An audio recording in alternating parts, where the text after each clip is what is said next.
In this video, we're going to be talking about 2020. The year is almost ending, and as you know, it's been a shit year for a lot of people.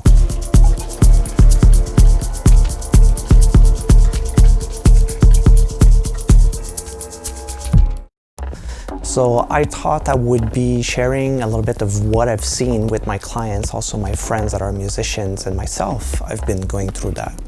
So I've came up with a lot of observations and thinking, and I thought that maybe sharing some with you would be useful. Where to begin? Well, as you know, 2020 started pretty edgy with some political tensions, and there was the fires in Australia.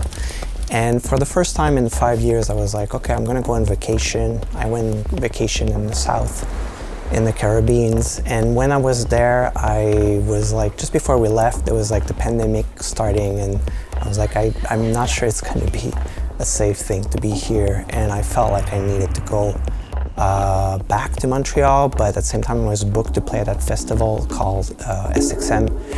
And I played there with Kike, and we replaced Ricardo Villalobos that couldn't show up, of course, for the reasons we know. And we played, we met with tons of people like Maher, Daniel, and so there was some good things. And then after that, there was just leaving an emergency the island and coming back to Montreal. And as you know, we all went through the isolation altogether. I'm not going to go into anything regarding masks and vaccine and all that stuff. That doesn't belong to music production. But what I'm about to say is more about how certain people got lost in the process of making music and what exactly happened. Well, at the beginning of the isolation, I'm running a group on Facebook called the Pheek Coaching Corner, and I decided to do these groups on Zoom, where people could come up and then we would talk about music production, but more specifically roadblocks that people would have. And as a community, we would talk about how to overcome these problems. Most of the problems were technical, of course. It could be like, I have a loop, I don't know how to make a song out of it. How do you make your kick punch? And, you know, simple stuff, at least for myself.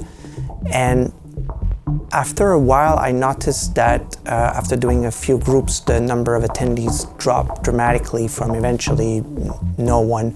And I decided I would stop these groups. And what I noticed was that there was two types of people. There was a lot of people that were making a lot of music and feeling comfortable with that. And there was also a lot of people that started feeling a little bit lost. So, of course, we can say the fact that we are in a scenario, in a position where everything is different, it makes making music, a complete different dynamic than the usual, where we would have this routine of, you know, listening to music, going to work during the week, and the weekend we would go in an event, a festival, and then in the summer we'd go on vacation, go on a festival.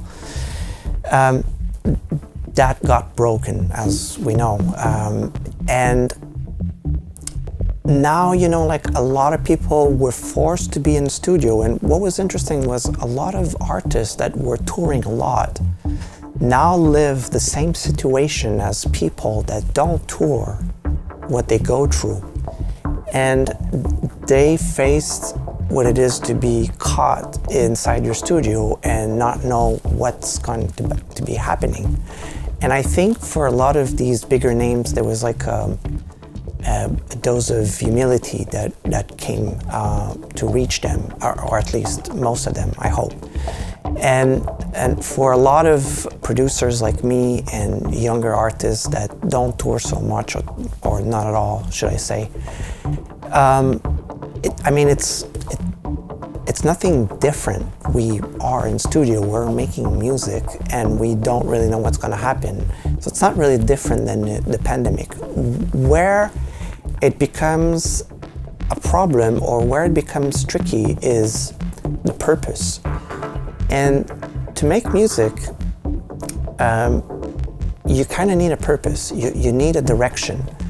Now, a lot of people will say to you the opposite. You know, they're making music to have fun. They're making music to make dance music. They see it as something, as a hobby, and it's fun. But I work with many people, and that mindset is good for a little while. And then what happened is there's what I call the second voice. The second voice is, you can call it the ego, you can call it another name, or you can call it an inner voice of, I don't know, psychological things that Freudian, that is, I don't forget, I don't remember because it's back from the university days, but whatever it is, there's a voice at some point that will say, you need to record your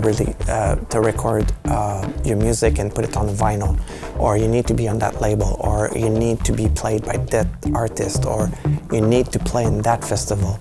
So your main idea of making music got hijacked by a purpose maker that comes out of nowhere and decides of a goal that sometimes is a distraction from you making music, which is the goal of why we do music, is just to do music. There's no need to be released, there's no need to be approved, there's no need to play music for others, there's no need to please others, there's no reason to please yourself, there's no reason to make music like another, or to make an idea, or to make something that even makes sense.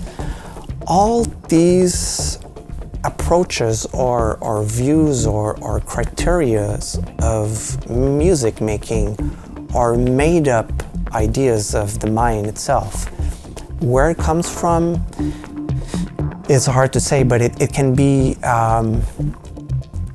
how you relate to music when you listen to music. It could be because of your upbringing, maybe you have professional aspiration. And a lot of people that make music with eventually the idea of they want to become a professional, they feel that there's like a scale of progression that will show how much they have gone to get to that professional level. And that scale is a made-up idea that, okay, record label, releasing, charted, selling, playing in a club, those become the personal scale of success of anyone that is making music. Is that true? It's not. It's true for one person. Is it true for in general? No. But for a lot of people, that scale is important as a sign of seriousness or a sign of success. And people will associate themselves with others based on their scale of success. So if you have done multiple releases, if you release with that label and you're being played by that artist, it must mean something. And for the person that is evaluating the other, they refer to that as being like the point of success. So where I'm going with this is the pandemic just destroyed everything for the good. And I know this might be the harshest thing to hear. Maybe you're struggling as hell with the pandemic. Maybe you lost interest in making music. And if you are lost at your motivation to make music, maybe the question is to ask, what is your personal scale and what's your purpose? Was your purpose to be known?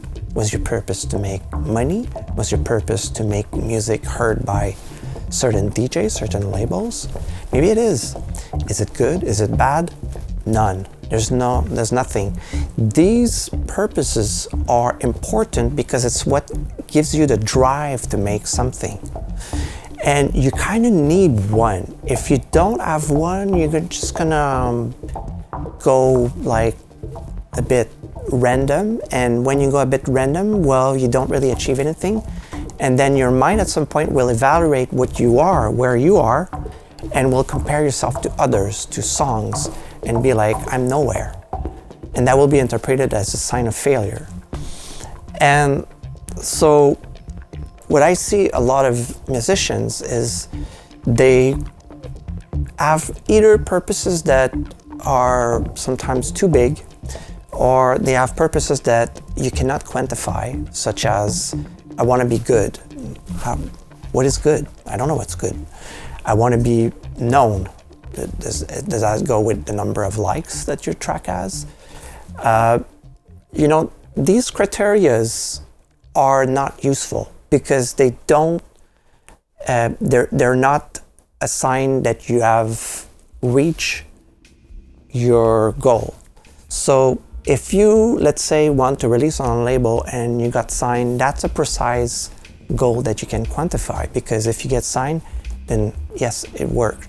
But the problem is sometimes people associate that if I get signed by that label, then that then thing is a parenthesis that was completely hidden from the I want to be signed to that label. So often people be like, when I'm going to be signed to that label, then I'm going to get a lot more exposure, I'm going to get remixes offers, I'm going to get tours, and da-da-da-da.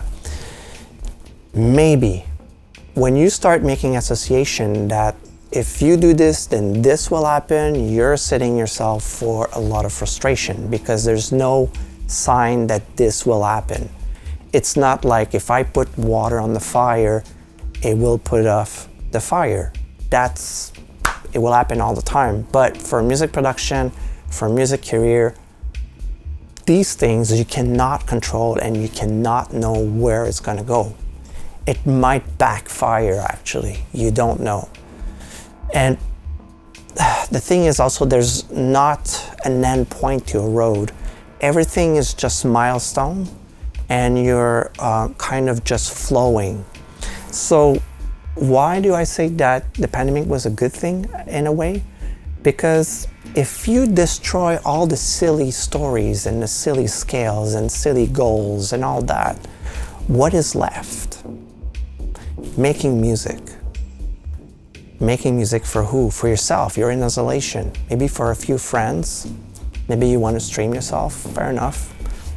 But basically, if you come back to yourself and make music for your own needs, maybe you need music to soothe yourself because you feel depressed or sad, then you're going to make maybe ambient music. Or you want to have music that is lively, to be dancing in your living room with your partner, so maybe you're going to make more upbeat music. Purposes are useful, like I said, if you can quantify them, but I think it's time also to have purposes that are back to who you are and what you need. And that means focusing on making things that are not really met. They're not meeting any criterias, but also that they don't have a particular use. Sometimes I make music, I make a song, and I will spend hours and weeks on the arrangements. And sometimes this track is not really doing anything good. Few people like it, and it's cool. And other times I just record a jam really spontaneously. No arrangements, it just leave it as is. I listen to it and I'm like, I should do arrangements. And then it never comes, but I listen to it again and it makes me happy. More and more. Each time listen to it makes me happy. And I'm like, okay, you know what? This is it. This is the recording of a jam. The intention is pure and the emotion is real. I'm gonna leave it like that. I'm not gonna change anything. And you know what? If no one likes it, I don't really care. Each time I listen to it, I'm happy. And that's the most important part.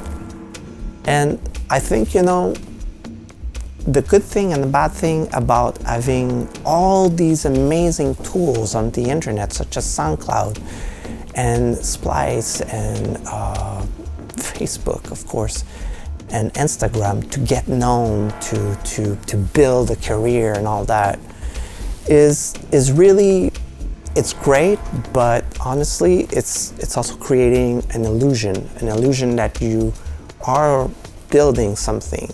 But are you really building something if you're not making any music? You're basically building a front, an image, but maybe in the back of your mind, you're not making the music you should be doing. And that's the most important part in the end. So that's why for a lot of people, 2020 was really harsh and difficult and demanding. It's, I think, losing purposes, having the self-evaluation criteria going down and being destroyed by all the routine that they had that was working, that felt true. And also,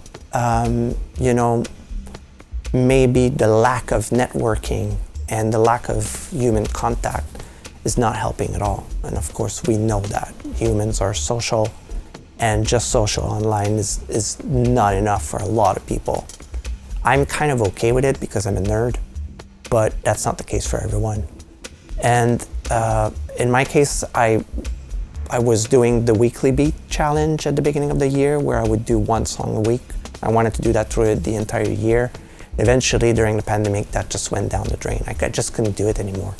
There was no, I didn't understand why I was doing that. I didn't even know why I signed up for that. Like, my intention of the beginning were not strong enough to carry the idea that it was actually a good thing to do it. It just didn't make any sense. And,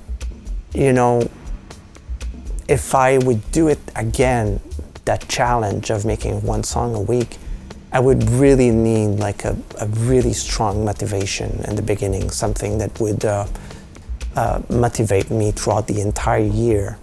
And honestly, I cannot think of any.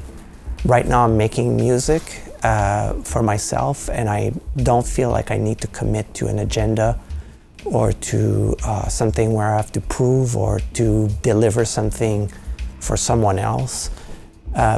I will only feel satisfied with my music if I actually am satisfied and feeling something out of it. And it might not always meet the criteria of making that song something that is commercially viable, but it's not important. The only important thing is to just make music, make ideas, and maybe let them rest. And 6 months ahead, the person that I am will have learned something new, will have a different out view of music. I will reopen new projects, old projects, should I say. And I will be discovering ideas that were not finished and be like, okay, I can work with that. And I'm kind of like planting seeds of ideas here and there, and eventually you don't know which one will grow out of those seeds. But eventually what I know is that I will harvest some ideas and that will become projects and songs and an album. But to do that, you need to make music, and the motivation needs to be real, and also trust that your future self will handle this with maybe a different approach that you don't have at the moment. Especially if you're in the pandemic and you're lost, create just loops and minimum. Just do a little bit of music, something that makes you feel good, not so serious, and just trust that in the future it will be useful for something, for someone. Maybe you, maybe someone else. Who knows? So let's go on for 2021.